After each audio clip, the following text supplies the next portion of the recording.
Makanya diminta kepada Kapolda, kepada kepolisian, kepada TNI, kepada aparatur sipil negara, kepada Kejati untuk berlaku adil, berlaku netral, jangan memihak dan kepada salah satu pasangan calon.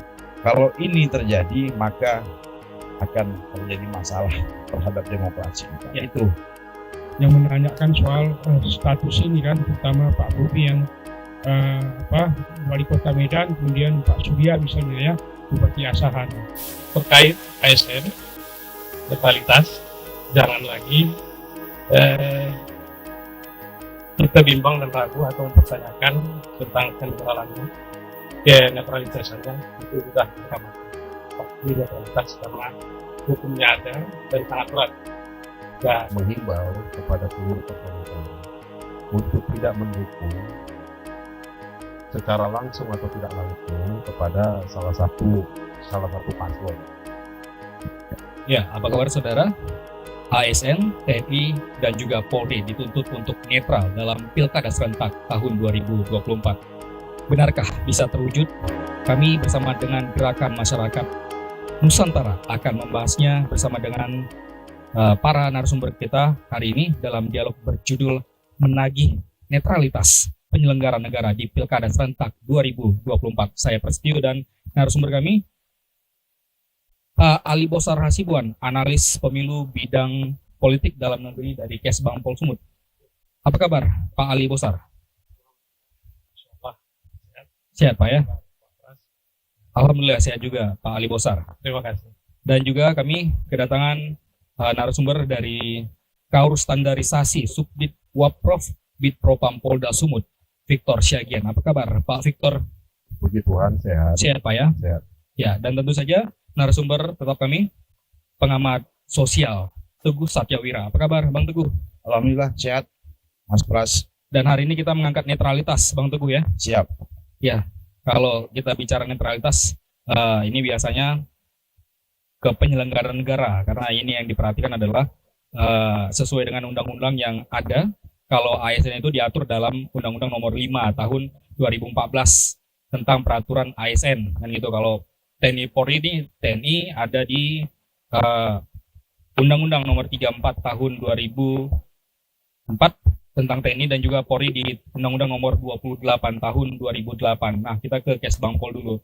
Pak Ali Bosar, kalau kita melihat, kita berbicara menagih, artinya ada setiap dalam penyelenggaraan demokrasi di Sumatera Utara, khususnya di Kota Medan juga, kita melihat yang paling diwanti-wanti adalah ada ketidaknetralan para penyelenggara yang katanya tidak boleh berpolitik praktis, tapi pada nyatanya dalam setiap pesta demokrasi selalu terlibat praktis. Nah, kalau Pak Ali Bosar melihat dalam pilkada ini seperti apa situasinya?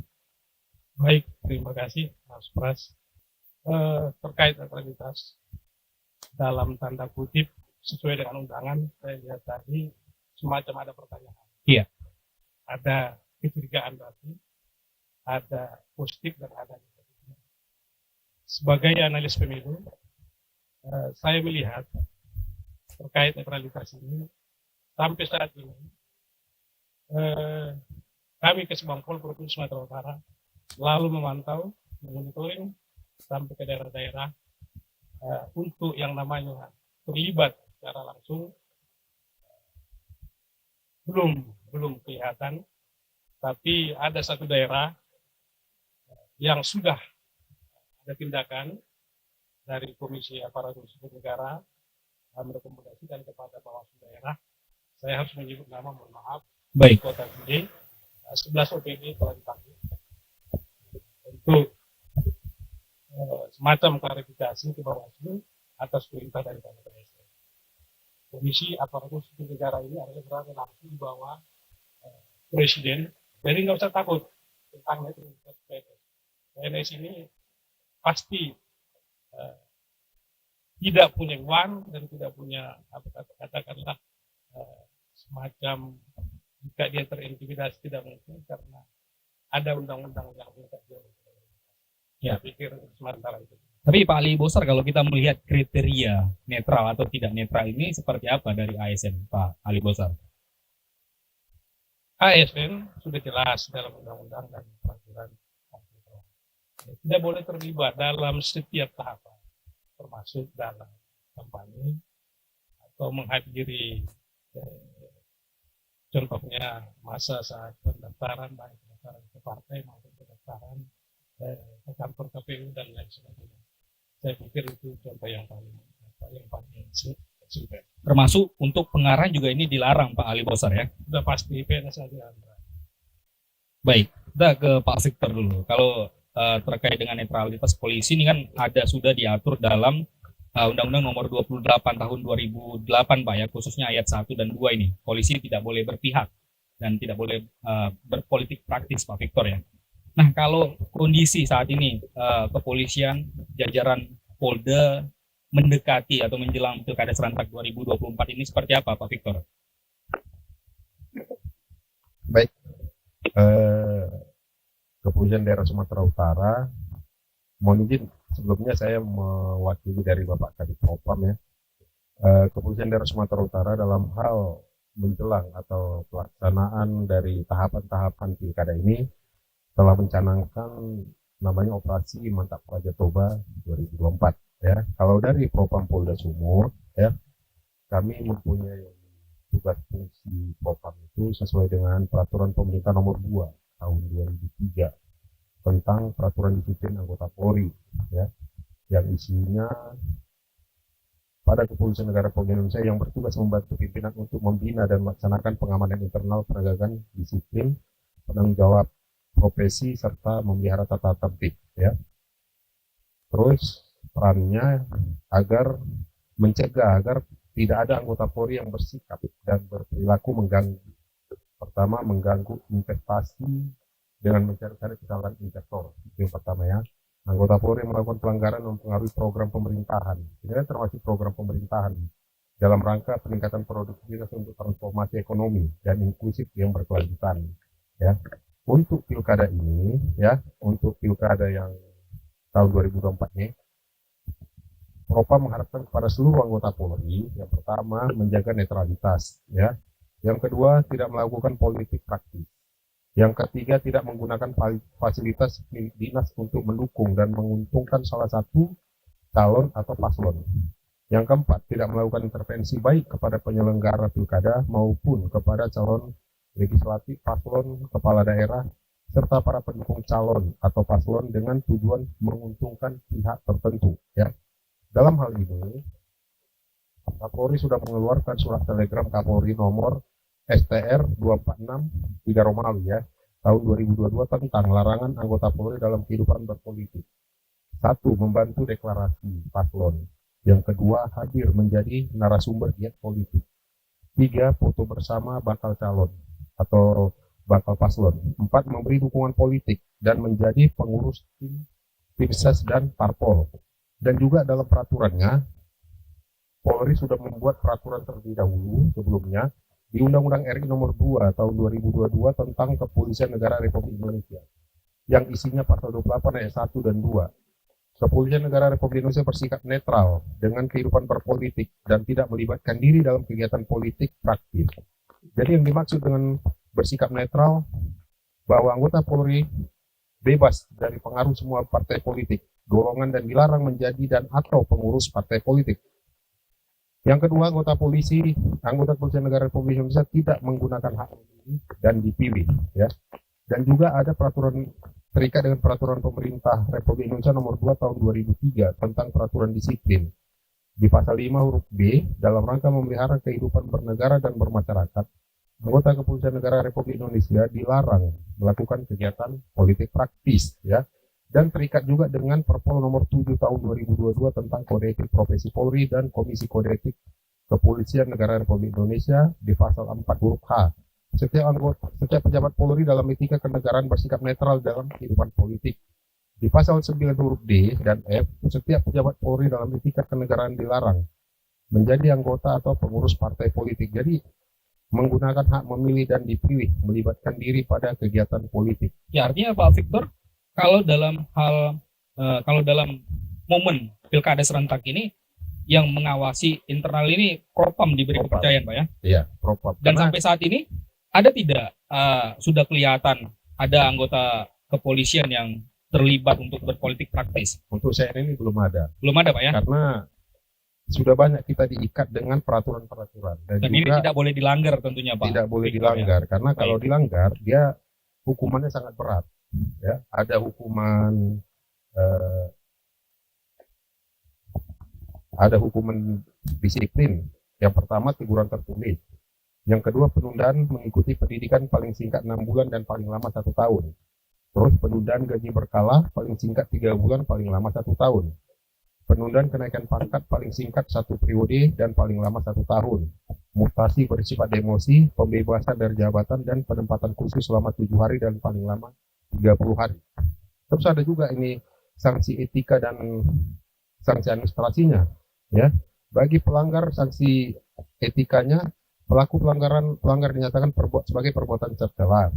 2. Kewajiban pelanggar meminta maaf secara tertulis pada pimpinan Polri dan pihak yang dirugikan. Kewajiban pelanggar untuk mengikuti pembinaan rohani, mental, dan pengetahuan profesi selama sebulan. Untuk sanksi administrasi yang melanggar dari undang-undang tersebut, 1. Bersifat demosi, 2. Penundaan pangkat, 3. Penundaan pendidikan, 4. Penempatan khusus, yang paling berat bisa diberhentikan secara tidak dengan hormat. Ya, baik Pak Victor. Sebenarnya kita Pak Victor dan juga Pak Ali Boser dan juga Bang Teguh, sebenarnya kami hari ini juga mengundang ini Bawaslu Sumut, KPU Sumut, dan juga Kodam 1 Bukit Barisan untuk membahas tentang netralitas dalam Pilkada serentak tahun 2024. Tapi yang kami sebutkan tadi sampai saat ini belum hadir di lokasi untuk kita wawancarai. Namun kalau kita melihat Bang Teguh, kondisi sosial di Pilkada serentak 2024 ini, kalau Bang Teguh ada tidak melihat sudah ada nih kelihatan ASN ataupun penegak hukum yang berpihak ke salah satu pasangan calon? Karena tadi kalau kita mendengar dari pernyataan kepolisian dan juga Kesbangpol, mereka benar-benar menjaga netralitasnya. Tapi kalau di lapangan yang terjadi seperti apa, Bang Teguh? Ya, Mas Pras, terima kasih. Apresiasi saya lah kepada Kapolda Sumatera Utara, Gubernur Sumatera Utara sudah hadir, Bapak berdua di sini. Ada beberapa instansi, Pangdam, Kajati, Bawaslu, dan KPU tidak berhadir pada hari ini. Dan itu kita dapat informasi last minute, Pak. Kita berprasangka baik, mungkin tugas negara yang mungkin tidak bisa ditinggalkan. Jadi Mas Pras, bicara tentang netralitas PNS, saya mengutip data dari Bawaslu RI. Ada 1010 kasus pada Pilkada 2020, Pak, tentang pelanggaran netralitas yang dilakukan oleh aparatur sipil negara di 170 wilayah di Sumatera Utara. Nah, ini kan menjadi catatan bagi kita. Artinya inilah yang diproses di Bawaslu. Yang melaporkan saya rasa di atas itu. Kan begitu, Pak. Yang kedua, ini warning bagi kita. Pada saat pengambilan nomor untuk calon gubernur kemarin, salah satu pasangan calon menyampaikan permohonan, saya minta dengan sangat adik-adik saya di TNI, saudara saya, adik-adik saya di kepolisian dan ASN untuk bersifat netral dalam pilkada di Sumatera Utara. Ini kan warning, Pak. Artinya, kenapa itu disampaikan oleh salah satu pasangan calon? Berarti kan sudah ada latar belakang sehingga itu terucapkan di dalam pada saat pengambilan nomor itu. Nah, inilah beranjak dari situ. Sebenarnya kan kita menginginkan pilkada di Sumatera Utara, gubernur dan wakil gubernur, wali kota dan bupati dan wakilnya itu berjalan dengan baik standarnya. Karena apa? Ini pemilihan yang sudah biasa dilakukan per 5 tahun sekali. Kemudian pada saatnya nanti yang sekarang ikut berkontestasi juga akan selesai tugasnya dan berhenti juga. Jadi jangan kita mintalah kepada. Tapi ada contoh tidak Bang yang Abang lihat di lapangan terjadi? Oh iya, Sebelum Abang sebut, kami juga beberapa waktu lalu nih Pak Ali, di Tapanuli Tengah, kami sempat juga menaikkan berita ada salah satu sekcam yang ikut mengantarkan salah satu paslon ke KPU Tapanuli Tengah. Nah ini mungkin belum nyampe nih Pak ke Kes Bangpol. Ini harus menjadi sorotan. Silakan Bang Teguh. ya. Seperti apa contohnya? Kemarin PJ Nur Sumatera Utara pada saat meresmikan volunteer di Kabupaten Asahan, Pak, itu membawa salah satu bakal calon, ya kan? Nah ini memang belum masanya, belum ditetapkan sebagai calon, tapi sebagai bakal calon. Tapi kita semua sudah paham kalau beliau yang dibawa itu adalah calon gubernur. Siapa Bang namanya? Inisialnya BN. Baik. Kemudian yang kedua, pada saat penutupan PON kemarin, itu juga hadir ke sana. Nah, inisial yang sama. Kita minta berlaku adil lah. Ya kalau diundang satu, undang dua-dua. Gitu loh. Jadi supaya mengatasi atau meminimalis riak-riak di bawah ini gitu. Artinya juga sampai sekarang Bang Teguh yang masih terlihat adalah para ASN Bang ya. Kalau polisi dan juga TNI belum nampak Bang ya, masih Belum. menjaga netralitas. Belum. Sampai sejauh ini kita masih melihat TNI, Polri masih dalam koridornya. Tapi memang kalau itu mau diproses sebagai sengketa, ini juga belum Pak. Karena dia masih bakal calon. Nah calon itu kan setelah dia dinyatakan calon baru bisa dilakukan sengketa gitu. Nah itulah kira-kira yang sementara waktu. Baik, sudah hadir ya dari KPU ya? Sudah hadir ya? Tim boleh kasih apa? Kasih bangku satu. Selamat datang Bang.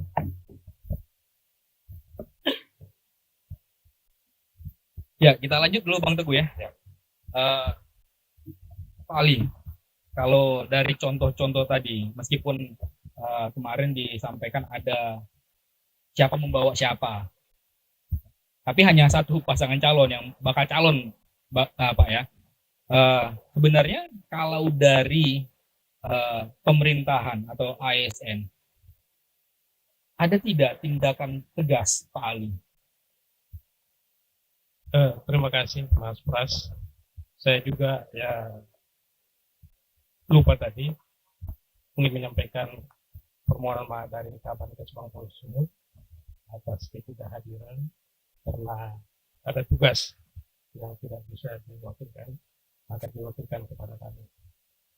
Terkait netralitas ASN tadi atau terkait tindakan atau sikap PNS yang atau ASN yang tidak netral atau memihak kepada salah satu calon. Uh, Sudah jelas, undang-undang pasti tidak membolehkan, peraturan juga tidak boleh.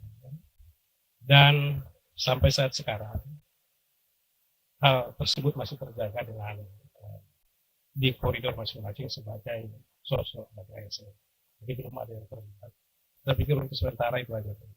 Ya, artinya kalau kita melihat ada ASN yang membawa salah satu pasangan calon atau bakal calon ini, menurut Pak Ali ini belum sampai ke ranah netralitas, seperti itu Pak Ali.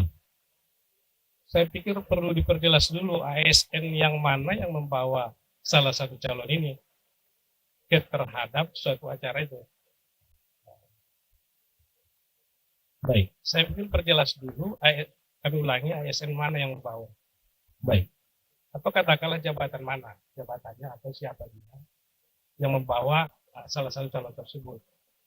Ya, Bang Teguh, tadi Abang sampaikan ada ASN yang membawa salah satu pasangan calon, Bang Teguh. Tadi saya juga sudah menyampaikan juga salah satu contohnya di Tapanuli Tengah ada Sekcam, ada Sekcam. Oke, yang tadi Bang Teguh, diperjelas lagi Bang Teguh. Yang tadi yang membawa BN, ASN yang mana Bang Teguh? Ya, itu panitia PON. Kan panitia PON. ASN tidak, Bang Teguh? Saya wallahu misawab. Tapi yang jelas begini, itu kan kegiatan yang dilakukan oleh pemerintah provinsi, ya kan, oleh pemerintah provinsi. Dan logo dan random acaranya, Pak Ali, random acaranya saya dapat. Di situ ada logo. Nanti saya kirim sama Bapak. Nah, kehadiran beliau di situ sebagai tokoh pendidikan. Nah, tapi memang yang saya katakan tadi itu belum bisa masuk dalam wilayah karena itu belum ditetapkan oleh Baik, Pak Bang Agus. Teguh, ditahan dulu Bang Teguh. Gitu. Karena ada Ketua KPU Sumatera Utara hari ini yang hadir, Bang Agus Arifin. Bang Agus, kalau masalah netralitas ini kita bincangkan hari ini, Bang Arifin. Sebenarnya ini menjadi tanggung jawab siapa, Bang Agus Arifin? Netralitas ASN apa penyelenggara? Maaf, ya, mohon lagi. Ya, jadi hari ini kami membahas tentang netralitas. Jadi seluruh khususnya ASN dan juga TNI Polri. Jadi sebenarnya yang menjadi tanggung jawab siapa netralitas ini? Kalau kita berbicara netralitas terhadap ASN, TNI dan juga Polri. Kalau terkait dengan netralitas ASN TNI Polri ya dikonfirmasilah kepada instansi yang terkait. Ya. Tapi Bang Agus Arifin, kalau netralitas ini sudah sering mungkin Bang Agus Arifin ya disampaikan kepada seluruh instansi ataupun OPD dan juga penegak hukum. Termasuk kemarin sudah dilakukan tahapan kampanye pilkada damai, deklarasi Bang Agus Arifin ya. Nah, yang kemarin kalau di dalam deklarasi tersebut, apa saja pesan-pesan pokok kepada seluruh OPD dan juga kepada pasangan calon Bang Agus Arifin? Ya, konteksnya apa ya, masa kampanye ya? Iya. Deklarasi kampanye. Ada netralitas tentunya Bang Agus ya? Dalam deklarasi tersebut tidak ada dituliskan atau dinyatakan terkait dengan netralitas apa tuh ASN ya, TNI Polri. Karena memang dalam ketentuan di PKPU-nya ya, peraturan Komisi Pemilihan Umumnya yang sudah dikeluarkan terkait dengan kampanye dan juga masa kampanye dan juga terkait dengan aturan kampanye lainnya. Ada PKPU nomor 13 tentang kampanye pemilihan gubernur, wakil gubernur, bupati dan wakil bupati, wali kota dan wakil wali kota. Nah, itu di situ diatur misalnya dengan metode kampanye. Ada pertemuan terbatas, pertemuan tatap muka atau dialog, ada debat publik, ada metode kampanye melalui iklan media cetak dan media elektronik, dan juga metode kampanye penyebaran bahan kampanye, dan juga pemasangan alat peraga kampanye. Nah, itu menyangkut metodenya. Dan juga kalau kita lihat juga ke dalam materinya, tidak ada menyinggung soal netralitas. Baik, lalu netralitas ini disinggung dalam hal apa dan kapan, Bang Agus Haripin? Ya, kalau bicara konteks ketentuannya, tidak ada menyinggung soal netralitas, misalnya pada masa kampanye, misalnya ASN atau TNI Polri harus netral di situ. Tapi maksudnya bukan berarti tidak ada aturannya. Jadi aturan itu ada di instansi Masing-masing. masing-masing. Baik. Nah, kalau KPU sebagai penyelenggara itu diatur harus netralitas, diatur di pedoman perilaku. Nah, itu ada harus netral. Itu terkait dengan prinsip kemandirian penyelenggara. Itu ada. Tapi kalau di kampanye itu tidak ada khusus spesial, misalnya kan misalnya pada masa kampanye itu harus netral. Itu tidak ada dinyatakan, tapi itu ada di aturan, itu ada di apa itu? Langsung Mungkin surat edaran. di TNI, Polri, ASN segala macam. Baik. Mungkin di undang-undang ASN mungkin maksud itu.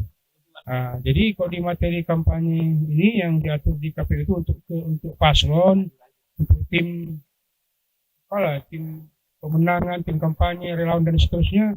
Materi-materinya misalnya pertama tidak boleh menyinggung Pancasila, tidak boleh mempersoalkan dasar negara, tidak boleh mempersoalkan Bhinneka Tunggal Ika, menyangkut SARA juga tidak boleh memfitnah, bahkan tidak boleh merusak fasilitas atau bahan atau alat kampanye.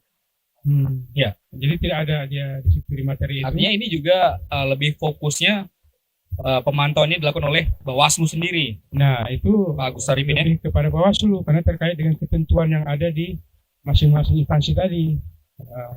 Artinya terkait dengan adanya siapa yang membawa siapa tadi yang kita ceritakan Bang Teguh, ini harusnya menjadi tugas dari Bawaslu yang yang pada nyatanya saat ini yang kita undang sampai sekarang belum hadir, Bang Teguh ya, di wawancara hari ini. Jadi kok Pak Ali Basor tadi yang disampaikan oleh Bang Teguh, komentar Bapak seperti apa? Ada tadi disampaikan contoh-contohnya. Gimana Bang Teguh? Sebentar. Netralitas ini kan artinya tidak berpihak kepada pasangan calon. Kenapa? Masing-masing instansi, Polda, Pangdam, angkat TNI lah, kejaksaan, pemerintah provinsi dalam hal ini, aparatur sipil negara, itu membuat aturan tidak boleh berpihak. Kenapa? Karena yang saya sebutkan tadi itu adalah perangkat negara. Kalau orang di zaman kerajaan ini abdi dalam semua ini. Nah, abdi dalam ini nggak boleh melakukan keberpihakan. Karena nanti apa? Yang dikhawatirkan akan terjadi gesekan. Nah, coba kita bayangkan saja. Kalau TNI melakukan keberpihakan, polisi berbeda berpihaknya dengan pasangan calon yang lain. Yang sana punya senjata, yang di sini punya senjata, kan gitu Pak Polda kan? Jadi ini yang sebenarnya diatur di dalam aturan dan perundang-undangan di mana instansi ini berada gitu. Ya. Jadi saya sebutkan lagi, ini membahayakan bagi apa? Bagi kehidupan demokrasi di Indonesia. Nah, yang pertama. Yang kedua, masa jabatan wali kota, gubernur, bupati itu hanya 5 tahun. Sementara kawan-kawan kita kayak Bapak yang dari Kapolda, ini seumur hidupnya sampai pensiun. Kemudian dari Wali Kota, dari pemerintahan juga begitu. Nggak berhenti stuck dalam 5 tahun, tapi sampai dengan akhir masa hidupnya. Karena itu dijamin Pak ya. Sampai wafat, kemudian setelah wafat pun ada tanggungan lagi diberikan negara kepada keluarga. Ini kan makanya diminta kepada Kapolda, kepada kepolisian, kepada TNI, kepada aparatur sipil negara, kepada Kejati untuk berlaku adil, berlaku netral, jangan memihak kepada salah satu pasangan calon. Kalau ini terjadi, maka akan terjadi masalah terhadap demokrasi kita. Ya. Itu. Ya, seperti apa Pak Ali Basor tadi menanggapi pernyataan Bang Teguh? Masukan-masukan ini menjadi bahan untuk diskusi bagi kami, karena setiap kita ada sekretariat monitoring pemilu kada di Sumatera Utara bersama dengan Kesbang Polda, UPD terkait dan Polda, TNI dan lain sebagainya, yang selalu berdiskusi, yang satu semangat dan satu ide untuk supaya pilkada kita ini berjalan dengan lancar dan damai sampai tanggal 29. Terkait ada hal-hal yang seperti itu yang disampaikan oleh Pak Ibu tadi, ada salah hadir dibawa-bawa ke daerah oleh panitia. Memang ada semacam pembelaan tersendiri yang masih bisa membela diri di situ karena belum masuk pada fase calon tetap. Tapi begitu pun, seperti disampaikan di awal tadi, jika yang menyangkut ASN, gampang aja mengadukannya. Langsung aja klik Komisi Aparatur Sipil Negara, sebut nama, apa masalahnya, hukuman pasti langsung. Mereka akan sidang di Komisi Aparatur Sipil Negara dan akan merekomendasikan ke daerah mana yang terjadi keterlibatan ASN tersebut. Itu kan sudah 11 kepala OPD di daerah Kota Binjai sedang proses sidang di Bawaslu. Nah itu tidak main-main, zaman sudah berubah. Langsung diperiksa Pak Ali Basor ya? Dan didampingi oleh Sekda sebagai sebagai pamongnya NS. Ya. Jadi saya pikir itu tetap semangat, walaupun kehadiran kami ini adalah harus semangat. Meskipun ada pelanggaran yang dilakukan oleh ASN tetap ditindak. Yang dimonitori oleh Baik. Pak Teguh ini kita masukan berharga bagi kita. Kita berterima kasih. Dan ini menjadi catatan dan diskusi nanti kita, kalau tidak salah setiap 24 jam ada Zoom dengan Kemendagri. Saya pikir itu nanti akan kita. Baik, Pak Ali Basor. Kita ke Pak Victor Ali Bosar. Baik, Pak Ali Bosar. Kita ke Pak Victor Hasibuan, maksud kami Pak Victor Syagian. Tadi kalau disampaikan Propam memiliki fungsi untuk mengawasi netralitas ini, Pak Victor ya. Tapi ada juga namanya lembaga Bawaslu, Badan Pengawas Pemilu, yang tugasnya juga sama untuk memantau apakah ada kecurangan dilakukan oleh seseorang. Nah, artinya apakah ketika Propam ini melihat ada jajaran kepolisian yang melakukan kesalahan ini langsung ditindak atau melalui proses di Bawaslu terlebih dahulu? Harus mendapat rekomendasi dari Bawaslu baru bisa ditindak di internal. Baik, apabila ada ditemukan oleh Propam juga ya sedang melaksanakan operasi bersih dalam untuk menciptakan pilkada di Sumatera Utara yang berjalan aman. Ya. Propam juga tetap melakukan patroli cyber, ya, mana tahu ada personil Polri atau keluarga personil Polri, contoh Bayangkari, ya, yang melakukan atau berpihak kepada salah satu paslon. Dilarang juga Bayangkari karena dia termasuk keluarga besar Polri, ya.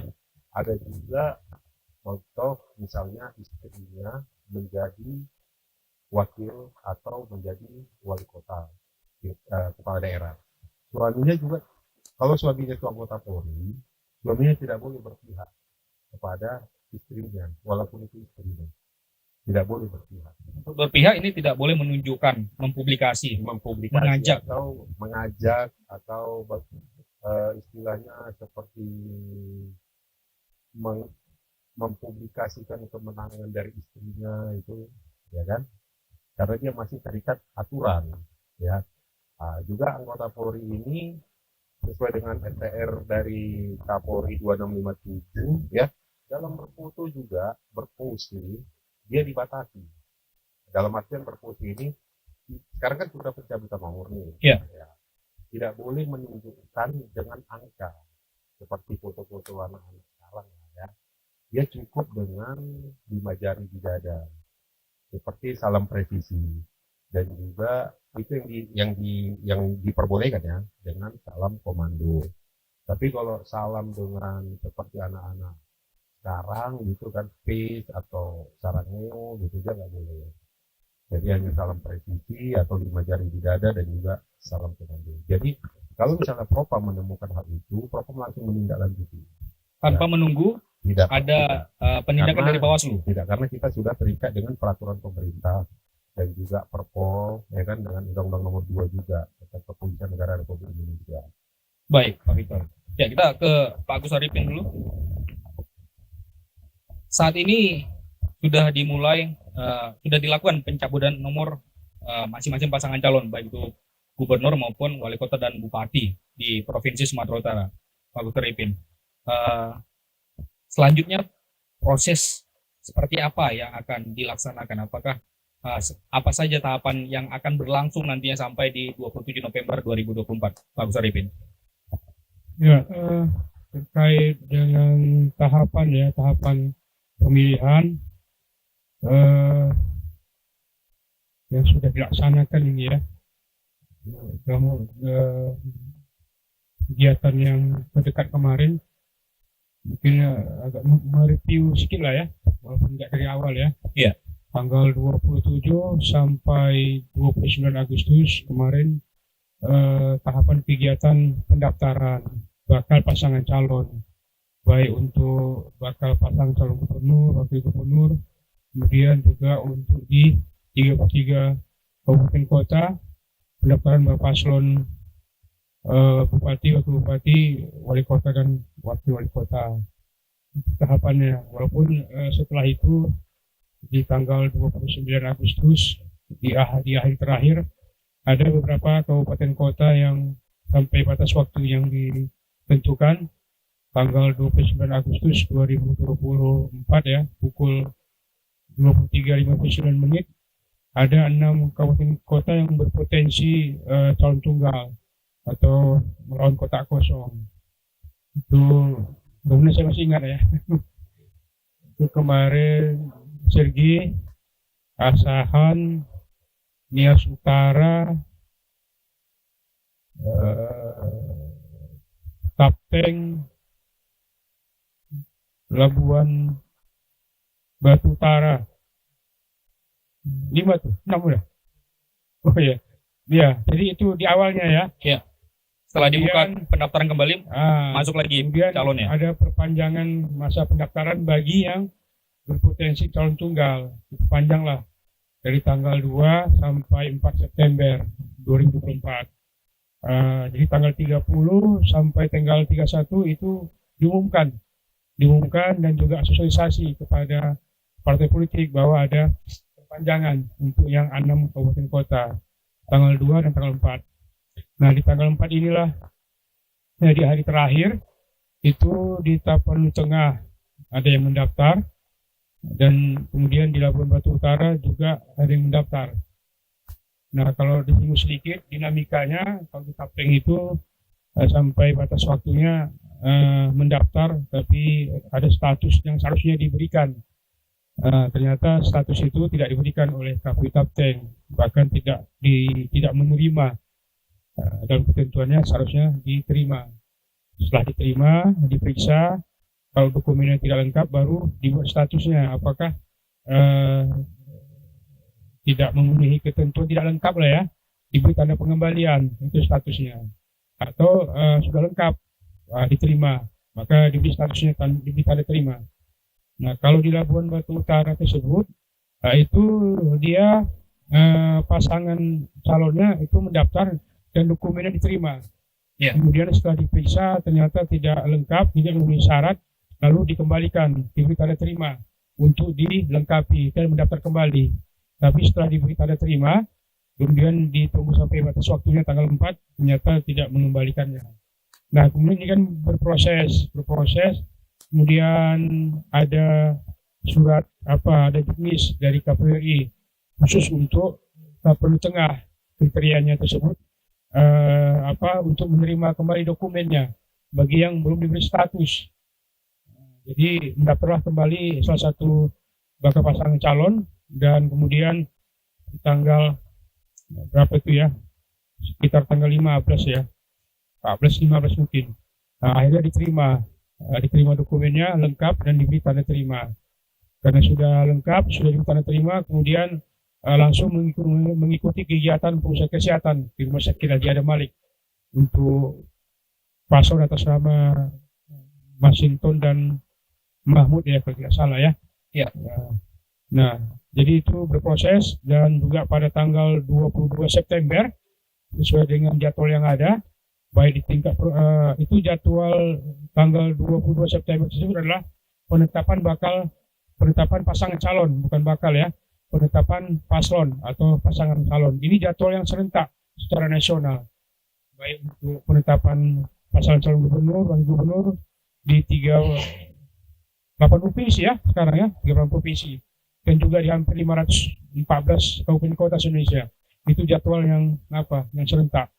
Nah, jadi itu tahapannya. Kemudian satu hari berikutnya di tanggal 23 September dilakukan pengundian nomor urut dan penetapan nomor urut. Jadi pada tanggal 23 September itu sudah ditetapkan nomor urutnya.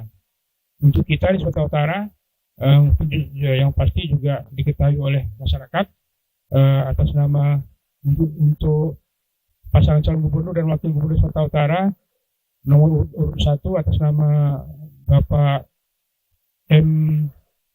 Pak Bobi lah ya kita bilang ya, dengan Pak Surya. Kemudian nomor urut 2 Pak Edi dengan Pak Hasan. Demikian juga di 33 kap kota. Nah, Labuan Batu Utara yang tadi saya singgung itu setelah mereka dikembalikan dokumennya, sehingga tidak ada lagi waktu untuk melengkapi dokumen atau mendaftar kembali.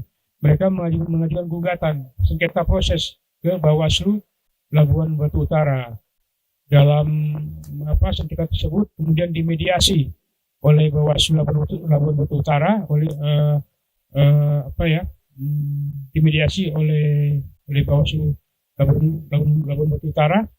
Kesepakatannya KPU Labuan Batu Utara menerima kembali dokumennya, kelengkapan dokumennya diterima kembali. Ya. Kemudian pada tanggal 22 September hasil langsung saja lah ya, hasil rapat pleno mereka ternyata ada dokumen yang tidak memenuhi syarat, sehingga dia di TMS-kan. Jadi pada awalnya berpotensi dua pasangan calon sudah final menjadi satu pasangan calon.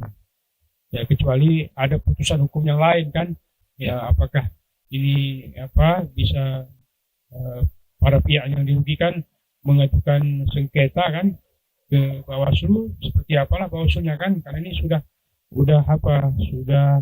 ditetapkan pasangan calonnya.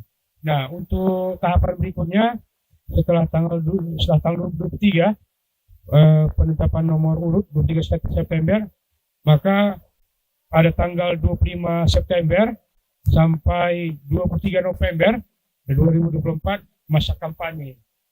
Jadi masa kampanyenya itu sampai tanggal 23 November. Ya. Kemudian tanggal 24 sampai tanggal 26 November itu masa tenang. Masa tenang 3 hari.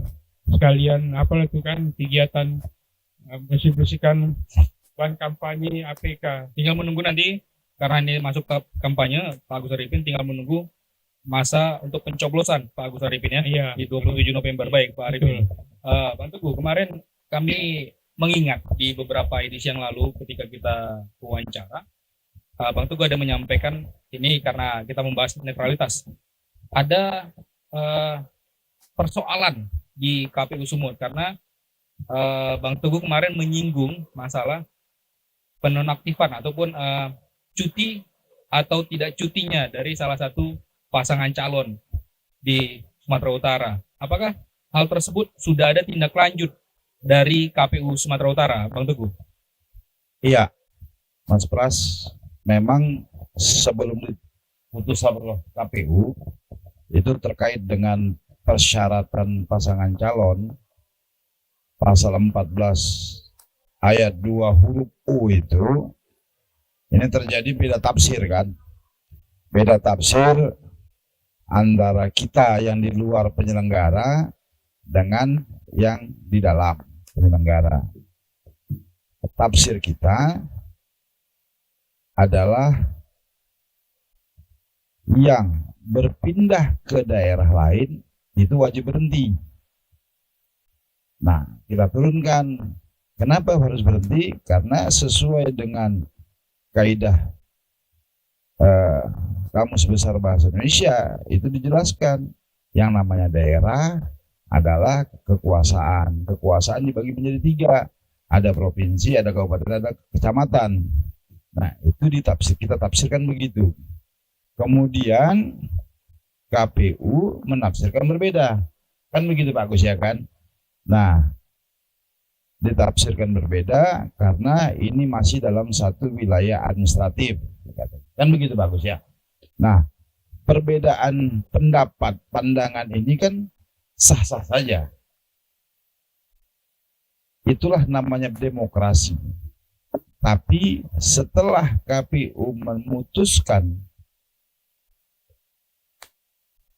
yang sekarang ada, maka ikutilah itu. Jadi perdebatan itu boleh dilakukan sepanjang sebelum ada keputusan. Setelah ada keputusan, selesai. Itu orang yang berdemokrasi gitu. Ya. Ya kan? Tetapi apakah ada celah? Ya, kalau ada celah pasti ada ya bagus. Maka siapa yang berkepentingan dalam hal ini silakan ambil langkah-langkah hukum. Jadi jangan menjadi debat kusir terus. Jadi kita sebelum ada penetapan, kita berbeda pendapat, itulah demokrasi. Setelah diputuskan ada yang tidak berkeinginan yang sama, ada kepentingan yang berbeda, lakukan jalur hukum. Baik. Nah, inilah demokrasi itu. Indahnya demokrasi itu begitu, Mas. Baik, Bang Teguh. Kita ke Pak Agus Arifin. Pak Agus Arifin terkait dengan pernyataan Bang Teguh tadi, artinya salah satu pasangan calon yang dimaksud adalah Bobi Nasution. Seperti apa sebenarnya penafsiran KPU? Karena ini untuk meluruskan juga agar tidak ada celah ataupun tidak ada penafsiran bahwasannya KPU ini berpihak kepada salah satu pasangan calon. Pak Agus Arifin. Ya,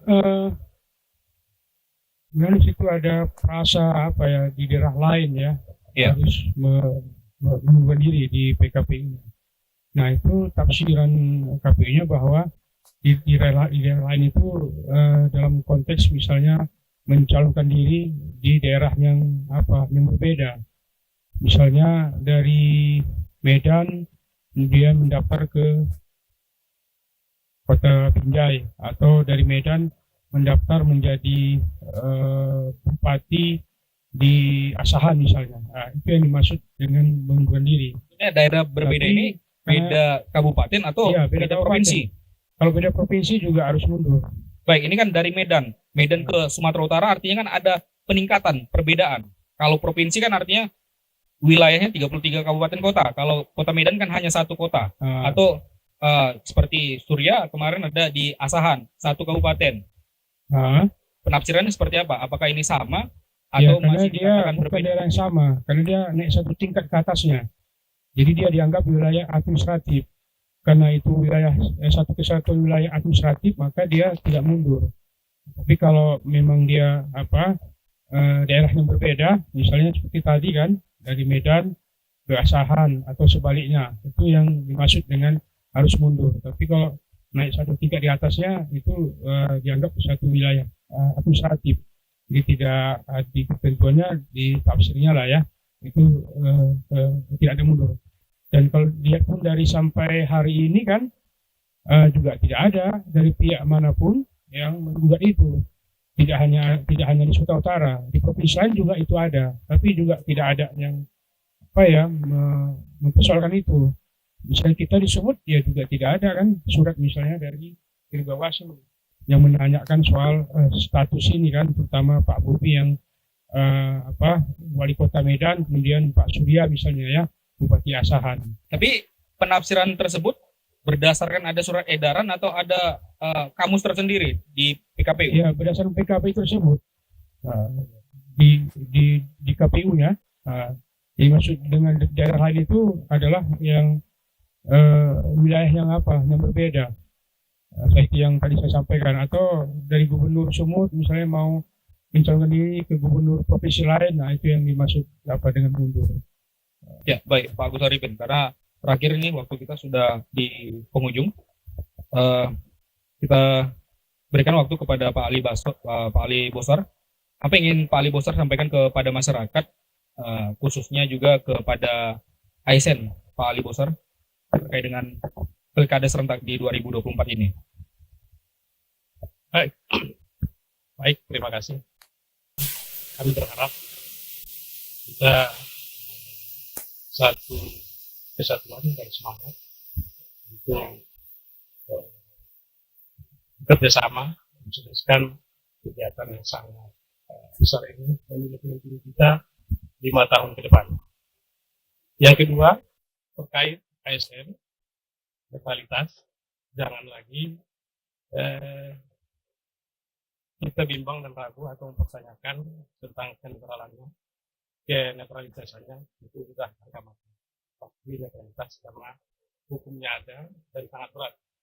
Dan kalau hukuman itu ada, pasti sanksinya menyangkut kebutuhan dan kehidupan daripada rumah tangga. Itu pasti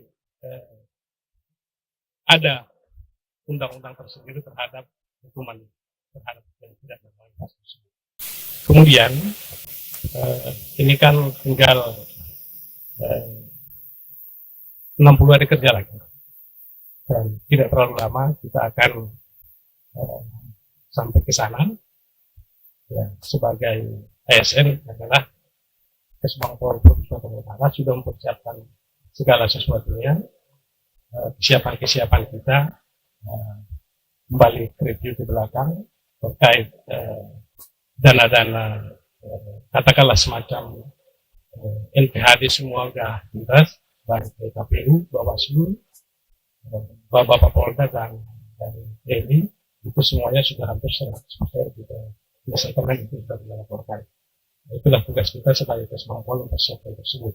Terkait kembali kepada netralitas ASN, ada forumnya, ada nanti tentang link pengaduan yang tidak netral, baik di daerah maupun di provinsi, dan itu dipantau terus ya, pantau terus dan ada laporannya.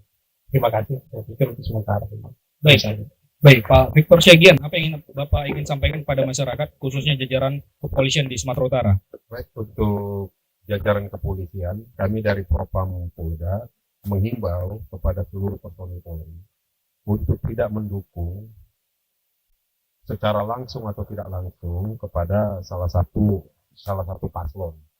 Yang kedua, agar tidak memberikan izin atau memberikan fasilitas negara, baik itu rumah dinas, pos polisi, atau kendaraan dinas, mobil kendaraan untuk dipakai kampanye. Ya. Terus selanjutnya, agar personel Polri tidak diperbolehkan untuk berfoto bersama pasangan calon manapun pada saat dia melaksanakan pengamanan pilkada, pengamanan kampanye pilkada. Yang selanjutnya, tidak menerima gratifikasi. Kalau untuk masyarakat, kami dari Propam Polda mengimbau kepada masyarakat, terutama masyarakat Sumatera Utara, agar sama-sama kita mensukseskan pemilu kada kita ini di Sumatera Utara, supaya berjalan aman dan tertib dan damai, terutama sama-sama kita menghindari isu-isu hoaks yang dapat memecah belah kita, ya, apalagi isu-isu sara, isu-isu politik identitas, itu supaya kita tidak termakan isu tersebut. Kita cari kebenaran isunya, jangan terus diambil hati, terus terjadi keributan. Demikian, terima kasih. Terima kasih Pak Victor. Pak Agus Arifin, seperti apa yang ingin Bapak sampaikan kepada masyarakat dan juga jajaran dari penyelenggara panitia? Ya. Ya, terima kasih. Kalau saya ya tentu sebagai penyelenggara ya, tentu pada kesempatan ini ya harapan terbesarnya ya kepada pemilih ya.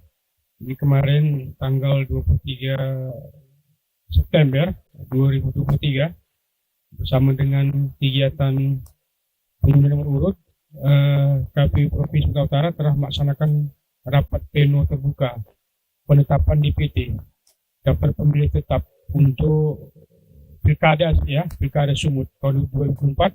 DPT-nya sejumlah 10.771.049 pemilih. Tentu pada kesempatan ini harapannya mengimbau, menyuruhkan kepada pemilih ya untuk pertama memastikan bahwa ini tentunya bagi yang bagi yang belum terdaftar ya, untuk memastikan namanya sudah ada dalam DPT. Walaupun sudah diumumkan ya 10 juta lebih, ya kita kan harus pastikan juga kan apakah di 10 juta itu kita sudah masuk di dalamnya. Yang kedua tentu mengajak seluruh masyarakat Sumatera Utara yang sudah memenuhi syarat sebagai pemilih untuk datang beramai-ramai ke TPS pada tanggal 27 November 2024 untuk menggunakan hak pilihnya untuk untuk kebaikan lah kan, untuk kebaikan Sumatera Utara dan kebaikan kita semua di 33 kabupaten kota. Ayo ke TPS dan jangan golput. Ya. Tidak memilih bahasanya itu tidak memilih tidak keren gitu ya. Tidak memilih tidak keren. Baik, bagus. Ayo ke TPS. Baik, bagus. Terima kasih. Teguh, terakhir apa yang ingin Abah sampaikan Ya, kepada masyarakat? acara ini kita berterima kasih kepada Gerakan Masyarakat Nusantara, kepada Aktual Group. Ini adalah bentuk kecintaan kita, Pak, kepada bangsa dan negara ini, bentuk kecintaan kita terhadap daerah kita, Sumatera Utara. Maka proses dari pergantian kepemimpinan selama 5 tahun itu merupakan hal yang biasa. Tetapi jangan menjadi masyarakat terpecah-pecah, terbelah-belah gara-gara salah satu pasangan calon. Karena apa? Ada di dalam grup WA teman SD, teman SMP gara-gara berbeda pilihan jadi putus silaturahmi. Nah, ini yang kita hindari. Yang kedua, kami berharap kepada pemilih pilkada di Sumatera Utara, pilihlah sesuai dengan hati nurani masing-masing. Jangan lagi kita berpikir NPWP, nomor piro wani piro itu. Karena apa? Inilah awal daripada kehancuran Republik ini. Bayangkan Bapak Ibu, kalau kita sudah berbicara di awal itu, maka setelah jadi pemimpin kita akan mencari bagaimana mengembalikan modal ini. Maka kita selalu meminta kepada masyarakat untuk menghindari yang disebut dengan NPWP.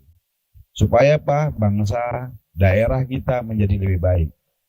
Yang terakhir, kami berterima kasih Ketua KPU Pak Agus Arifin dari Kapolda yang diwakili oleh Propam dari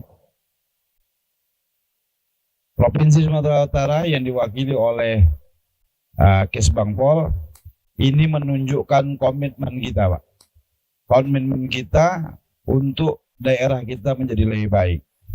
Dan kami berharap nanti kawan-kawan Pak Agus, baik di KPU, di Bawaslu, bila ada intimidasi, bila ada tekanan dari pihak aparat dan lain-lain, kita bisa berkoordinasi dengan Dirpropam Polda Sumut. Begitu juga dengan bila ada mana tekanan, bila mana ada gangguan, bisa berkoordinasi dengan Kesbang Politmas. Nah, ini harapan kita untuk bangsa ini menjadi lebih baik. Karena apa? Terlalu lelah bangsa ini memperjuangkan kemerdekaan ini, kita tinggal mengisi kemerdekaan, kemudian kita lalai. Kita nggak tahu, kalau kita tidak bergerak dari sekarang, mereformasi diri kita menjadi lebih positif, maka pada suatu saat bangsa ini akan hancur. Terima kasih, itu yang kami harapkan. Mudah-mudahan ini bisa tersosialisasi dengan baik kepada masyarakat Sumatera Utara.